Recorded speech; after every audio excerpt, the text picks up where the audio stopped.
নদীটা যে হইছে দেখেন রাস্তাটা এখন নদী হয়ে গেছে, রাস্তাটা এখন নদী হয়ে গেছে, কিন্তু এই নদীটা হইতো না যদি আমাদের ড্রেনটা ক্লিয়ার থাকতো। তাই আমার ছোট্ট এক মানুষ, আমি একজন উদ্যোক্তা হিসাবে আমার এই গ্রাম অনেক বড় একটা গ্রাম, যে গ্রামে 6,500 শুধু ভোটার, একটা গ্রামেই একটা ওয়ার্ড, আমরা 6 নম্বর ওয়ার্ড। তাই এই গ্রামের যারা আছেন দায়িত্বে, যারা মুরব্বিয়ান, আমার ছোট্ট মানুষের কথা কিন্তু কেউ শুনবে না, কেউ শুনবে না। আমি অনুরোধ করব যারা আছেন আমাদের মুরব্বিয়ান গার্জিয়ান, তারা এই জিনিসগুলো একটু নজর দিবেন যে আমাদের এই রাস্তাটা নষ্ট হয় কিসের জন্য, তার কারণটা কি।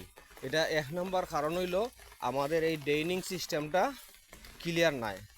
কারণ ড্রেনিং সিস্টেমটা ক্লিয়ার না থাকার কারণে আমাদের এই রাস্তাটা এভাবে ভেঙে একদম চুরমার হয়ে গেছে।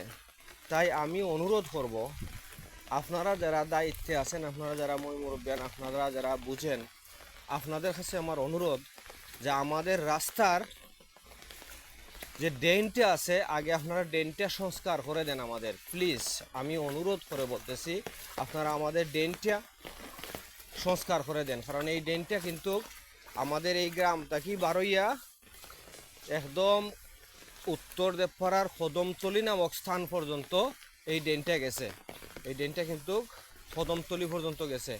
দেখেন, এই ড্রেনটা যদি ক্লিয়ার হইরা হইতো, এই ড্রেনটা ক্লিয়ার থাকলে কিন্তু আমাদের এত কষ্ট পোয়াতে হইতো না, আর এত দুর্দশা হইতো না আমাদের এই রাস্তাটার।